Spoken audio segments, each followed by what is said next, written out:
When I was a lead pastor, I once had someone in our church want to meet with me. And when I met with that person, they told me they were really concerned about the way that I read the Old Testament, in particular, the way I made sense of the Old Testament in light of Jesus. When I asked them to explain a little more, because I was a little confused by this, they told me that they just loved the Old Testament. That was their favorite thing. They just loved reading the Old Testament. And they just didn't feel like I was honoring it enough and making enough room for it in the way that I studied it and the way that I read it in light of Jesus. And I remember being a little taken aback by this because I couldn't understand why, if you've seen Jesus, you would go back to a lot of the really bizarre stuff in the Old Testament and somehow hold that equal to what we find in the New Testament as they made sense of Jesus. And I, in particular, asked them a few things about things in the Old Testament. And, what about this and this and this? And they had a confused look on their face, like, well, where is that?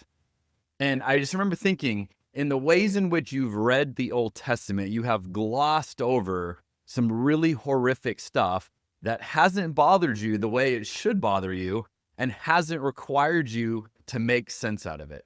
And so today I'm going to show you what I consider a brutal chapter of the Old Testament. Just a chapter that is so incredibly difficult to make sense of, and it illustrates how we have to figure out as Christians, how do we read passages like this? How do we make sense of passages like this?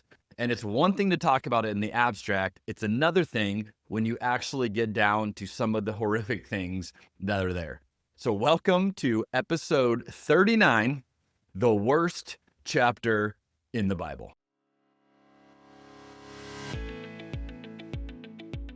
I've never shared this with anybody publicly. There's so many things happening in this conversation right now. 1,000 years from now, people are going to be looking at this podcast saying, so this was the breakthrough. If this was SportsCenter, that would be like such a hot take. Skip Bayless would have no idea. Stephen A. Smith would have no idea what to say if you drop that down. That is so good. The joke I always say is like, how'd you learn so much? You got to drink a lot. The power of food and beverage to lubricate an environment. Resistance to change is hurting the church. I'm not in the camp that God has a penis or a vagina or a body at all. I'm in the camp that God is a universal spirit. This is the strangest podcast that I have been on. I don't even know what to do. I'm kind of geeked up about this wine. So this is my second glass, and it delivers a little more of a punch than I expected. So if I get a little loopy, it's your fault. You told me to drink it on the show. I will also say, as a confession, I am a lightweight. So I've had like 3 sips of this wine and I'm already feeling it. So this is fun. You've uncovered the mystery. You've exposed the formula.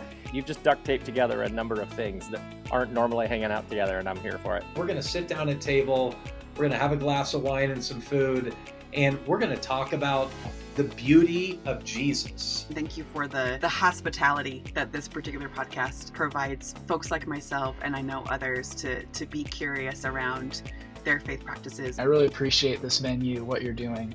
It is fun, and yet you dig into the deep stuff. I will never forget the first time I bought a bottle of wine by myself, which was yesterday. If you're familiar with drunk history, I thought it's like drunk theology. So I got a little spicy there. It's the peach wine. I keep going on these tangents because of this peach wine. By the way, drinking this Pinot Grigio at 3 o'clock in the afternoon is making me even more direct in my communication than I normally would be. I know why you have your guests drink wine. It makes sense now. Yeah, I get it. I'm thinking, I'm like, man, I'm real ranty in this episode. Yeah, no, I understand. Really unleash the beast. Today, I want to begin with what I'm drinking. I've got a bottle of Sokol Blosser, which is one of the oldest wineries in Oregon. This is a 2021 Watershed block Pinot Noir. Just incredible. And I love Pinot Noir, and I drink it often. And if you've listened to many episodes, you're like, yep, he's back to the Pinot. Sokol Blosser has such a finesse in the way that they make their wines and such a beauty to it. On this one, I'm getting a lot of earthiness on the nose.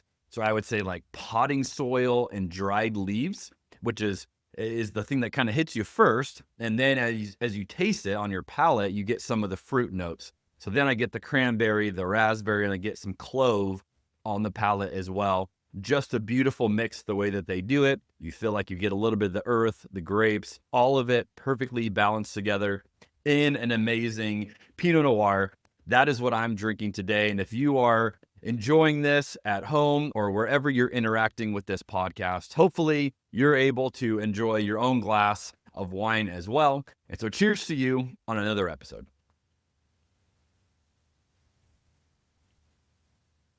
Well, let's get into what I consider the worst chapter in the Bible. Now, this is obviously not an objective statement.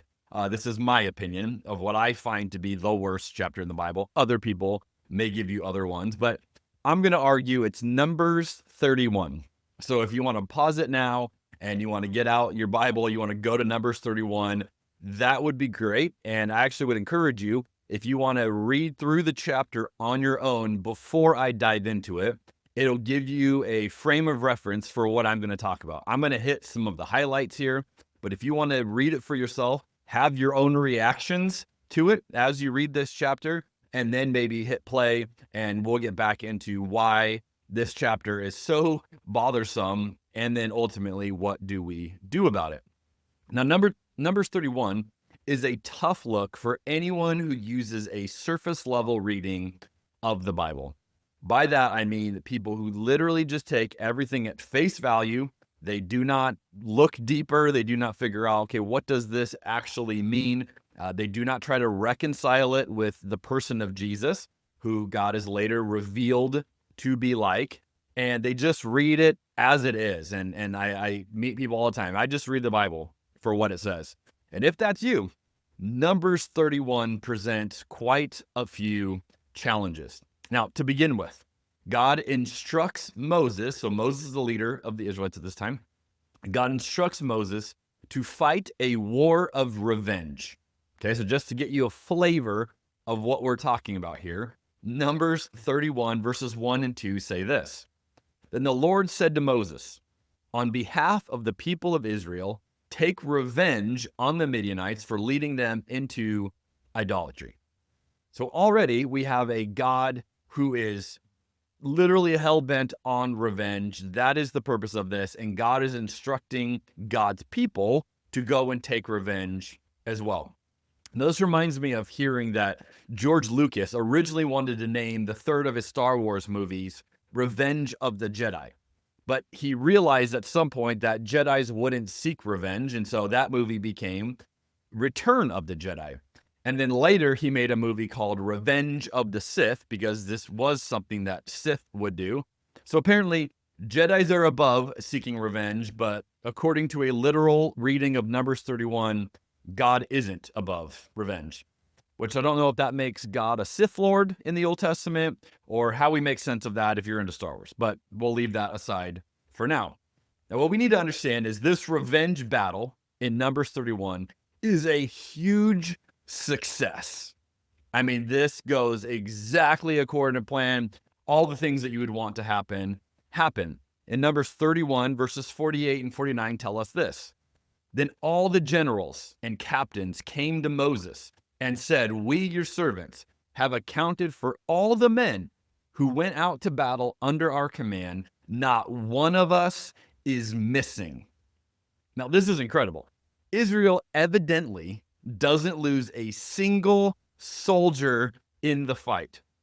And you go, wow, what an amazing victory. I mean, Moses got to be so thrilled that their revenge went so well, which is why it's understandable to be a little bit confused when you learn that Moses isn't thrilled when the army returns. He's pissed.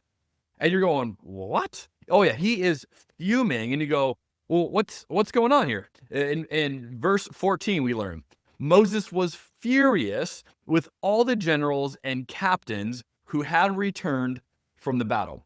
Now, again, this is just one of those moments in this chapter going, okay, this doesn't make any sense. What's going on here? They fight this revenge battle. It's weird already, but they have incredible success. They don't lose any soldiers. And then when they get back, Moses is furious. Why is he so mad? What on earth could possibly make this man of God this mad? Well, the very next verse tells us, verse 15, why have you let all the women live? He demanded. Buckle up, friends. Why is Moses mad? Well, our man of God is mad after the immense success of this revenge war because they didn't kill enough women. Now, friends, you're going, what do we do with this? Well, it gets worse. This is why this chapter is just so much to process. So then Moses decides, all right, we got to remedy this problem because you have allowed too many of these women to live. What are we going to do about it? So Moses gives an instruction, verses 17 and 18. Moses says this, kill all the boys and all the women who have had intercourse with a man. Only the young girls who are virgins may live. You may keep them for yourselves. Now, I want you just to imagine God's people carrying out this order from God's leader, Moses. You need to go kill the boys, kill any woman who's had sex with a man, and all the virgins you get to keep for yourself. So imagine them going out and carrying out this order, killing women, killing the boys, and then forcibly taking these virgins for themselves. So the message that Moses gives God's people is that these conquered little girls who had just had their parents, brothers, and older sisters murdered are theirs to enjoy however they want as plunders of war. Now, here's where this gets really bizarre. It divvies them up where all these girls are going to go. We find out that half of the girls go to the soldiers, the other half go to the people at large, and then as we learn in verse 35, this adds up to 32,000 girls that are virgins. 32,000 of them in just this one section. Now, even more bizarrely, God gets people for himself. Verse 28, we learn, from the army's portion, first give the Lord his share of the plunder, one of every 500 of the prisoners. Okay, that's Numbers 31:28. Then verse 40 tells us, and 16,000 virgin girls, of whom 32 were the Lord's share. 32 virgins went to God. Now, again, I don't know how you picture God, but do you picture a God who needs to receive 32 virgins after this battle takes place? Now, have I made you uncomfortable yet? Let's just go ahead and close in prayer, right? This is why when people tell me, I just read the Bible for what it says. No, you don't. Or if you do, you're not reading it carefully. You're not trying hard enough. This chapter is brutal to imagine when we follow Jesus. How on earth do we make sense of this? Now, when I was a lead pastor, there's another person that I met with that was also bothered by the way I read the Old Testament. You're noticing this was a theme that definitely came up from time to time. And this person was really bothered by the way that I would use the Old Testament and then make it make sense in light of Jesus. It felt like I was just glossing over too much in the Old Testament. And I remember I tried something with this person. I said, okay, let me try this. And I talked about Numbers 31. And I said, okay, let's look at what's in this passage. You know, he gives these boys being killed, women being killed, these virgins, you know, being divvied up to the soldiers and the people and to God. And then I just asked a question that I thought would give us some common ground. As I said, did this look like something that was consistent with Jesus? And I'll never forget, this guy looked me right in the eyes and said, yeah. And I went, huh? He's like, yeah, that could be consistent with Jesus. And what I thought was going to be common ground, like, hey, we can both agree that this looks nothing like Jesus. We couldn't even agree on that. And I just remember that moment so vividly going, oh, this is going to be a challenge because you have some version of Jesus in your mind that is literally capable of doing anything. Like, can you imagine 32 virgins going to Jesus? I mean, to me, that just sounds like such a ludicrous idea. But I have found that there are other Christians out there that have no problem with this. Now, you might assume this, but our meeting didn't end well. That member ended up going to the elder board to tell them how bothered and concerned he was about my theology, because he just couldn't reconcile that I was saying, no, that doesn't look like Jesus. See, what I would say is you should be horrified by Numbers 31 if you follow Jesus. And you go, well, why should I be horrified? Because Jesus looks nothing like that. Now, I'm just going to say that. Jesus looks nothing like that. And I think the mental gymnastics you have to do in order to conclude otherwise is far beyond my skill. Like, I don't have that much imagination to somehow reconcile Numbers 31 and make it make sense with Jesus. And so, if you feel totally confused right now, I would say that's a good thing. That's really a good thing. We can work with that and help you to figure out. The problem is most Christians just ignore passages like this, like the other individual I began the episode with. He just was unaware, even though he said he loved the Old Testament, was just like unaware that there are passages like Numbers 31. But you know who's not unaware of passages like Numbers 31? Atheists.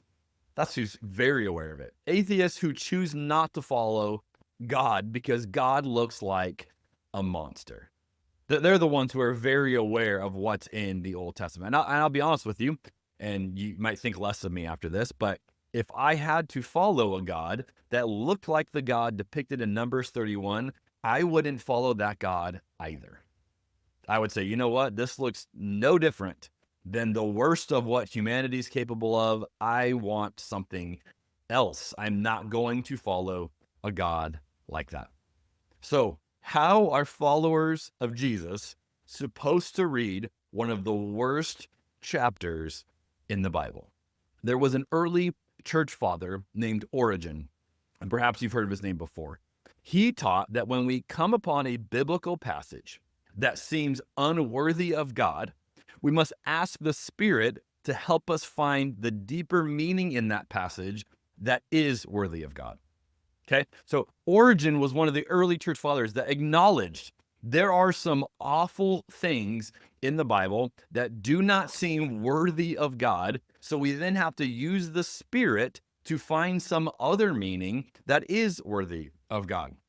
Origen said this: the scriptures were written by the Spirit of God and have a meaning, not such only as is apparent at first sight, but also another which escapes the notice of most.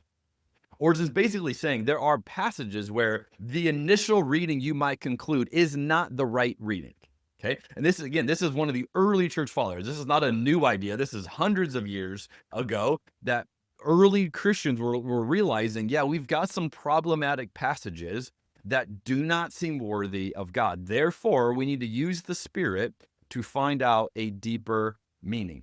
Now, you don't need to be afraid of passages like Numbers 31 if you're a Christian, because I believe there is more going on here that we can make sense out of these kind of passages. Now, if God looks like Jesus, which if you've heard any episode of Cabernet and Pray so far, you should know that's a running theme here. If God looks like Jesus, there has to be something else going on in Numbers 31 and in a lot of the Old Testament for that matter as well. I would suggest this is God stooping down to meet God's people where they are. And this is a huge concept. Now, I first really developed this idea in one of my mentors had a couple of books, and there's a popular version of his book called Cross Vision. He also had an academic version called The Crucifixion of the Warrior God, which I think is a cooler title. But that sucker was thousands of pages and took me months to get through. So you're probably not interested in that version. But then he wrote a popular version called Cross Vision, basically the same idea, just condensed down quite a bit, where he explains this idea. And here's what he says.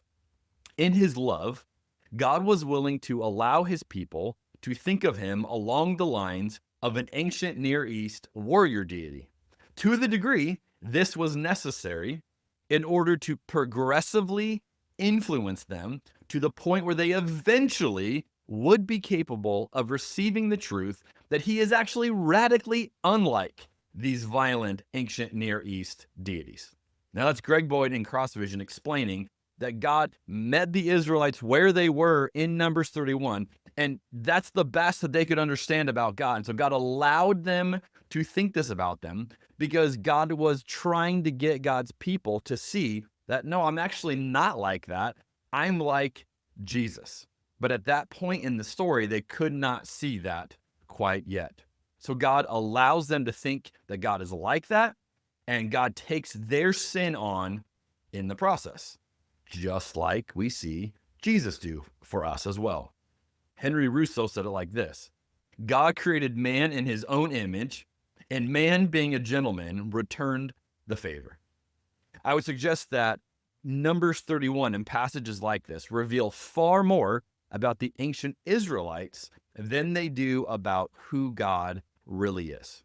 Because we have seen God revealed in Jesus, and it does not look like Numbers 31. Therefore, we can acknowledge, hey, at that point in history, that was the closest they could come. And from our vantage point, we can see, yeah, that doesn't look like Jesus at all. Now, Greg goes on to explain in his book. He says, while I continue to affirm that the whole Bible is inspired by God, I'm now persuaded that the Bible itself instructs us to base our mental representation of God solely on Jesus Christ. So as we read the Bible, as we understand what's the purpose of the Bible, it is to bring it to our sole representation of who God is, to be the person of Jesus, not a collection of all the depictions of God we find throughout the entire scriptures, but to see this as a development leading us to the end point being the revelation of Jesus. Greg offers a great illustration of how to think of this. He says, Jesus is what God looks like when there are no clouds in the way. I love the simplicity of that statement. Jesus is what God looks like when you get a clear shot. When your eyes can see, when there's nothing else blocking, you go, oh, suddenly I have this great, this great angle to see God. It looks like Jesus. And then he goes on to explain, to say that a passage is divinely inspired is not to say that it necessarily reflects an unclouded vision of God. So Numbers 31 is teaching us something about God, but what we've got to acknowledge is there are a lot of clouds in the way. We are not seeing Jesus clearly in this passage. We're seeing something about God that is being revealed of how God is willing to interact with God's people, especially historically, but this is not an unclouded version of who God really is. I had a chance to actually write a little promo for Greg's CrossVision book, and I came up with an analogy that I thought was a helpful way of explaining what the book does when you have this idea in mind. Here's what I wrote. What if the harshest aspects of God in the Old Testament actually help us see the most beautiful aspects of Jesus on the cross? Sound like wishful thinking? Reading this is like staring at a two-way mirror and suddenly being able to see what's happening on the other side.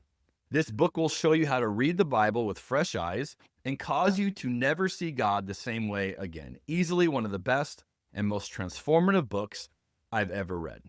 Now, this two-way mirror is the image that I got after reading that book of this is what's going on, that when you have the one-sided, mirror, you're just seeing your reflection. And I would suggest that if you read Numbers 31 on a literal level, you're just seeing the reflection of the people, that this is who they were. This is what the culture was. This is what the world did at that time. And that's what's coming through. But when you start with the premise that God looks like Jesus and there's some clouds in the way, and we got to do some work through the Holy Spirit, it's like turning the light on the other side of the mirror. And now I can still see the reflection of the people, but I can see beyond it.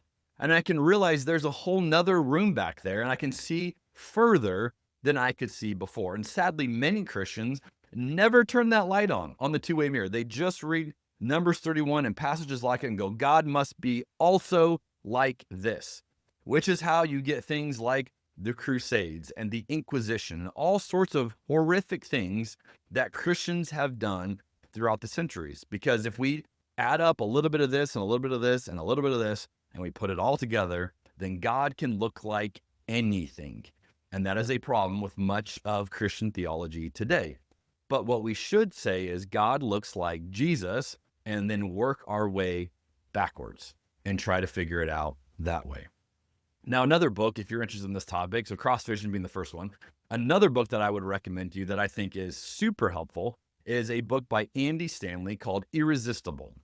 Now, this is another book that helps us make sense of the entire covenant of the Old Testament as it pertains to us today as Christians. Here's one of the things that Andy says in this book that I just love this quote. He says, Jesus, the Apostle Paul, the author of Hebrews, and the Jerusalem Council have given us permission to unhitch our faith from God's covenant with Israel. Okay, so all these different things give us reason to say we don't have to be in the same covenant as we find in the Old Testament. Actually, he goes on, they didn't just give us permission, they highly recommended it. They all knew what we will never know until we choose to let it go. Mix and match, and you don't get the best of either. You get the worst of both. You get the prosperity gospel, the Crusades, anti-Semitism, legalism, exclusivism, judgmentalism, 14th century Catholicism, don't touch God's anointedism, God will get 'emism, and other isms.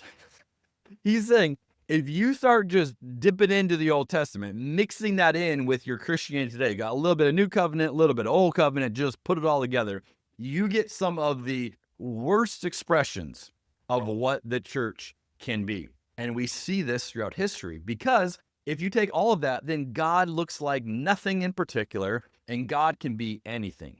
But if we acknowledge, no, passages like Numbers 31 are revealing the people of God more than who God is, then we can go, that's not what God is into.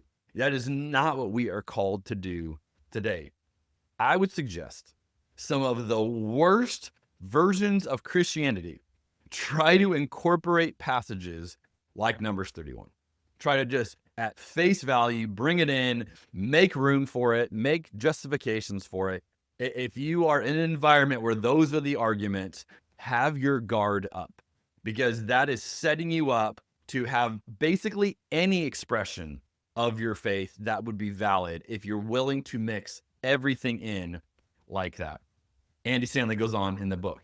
He says, in addition to unhitching the church from the law of Moses, their decision unhitched the church from everything associated with the law of Moses. Talking about the early church. It says, so the early church chose the first day of the week rather than the Sabbath as their holy day. They rebranded Passover. They abandoned animal sacrifice. They ditched circumcision. They dispensed with the priesthood.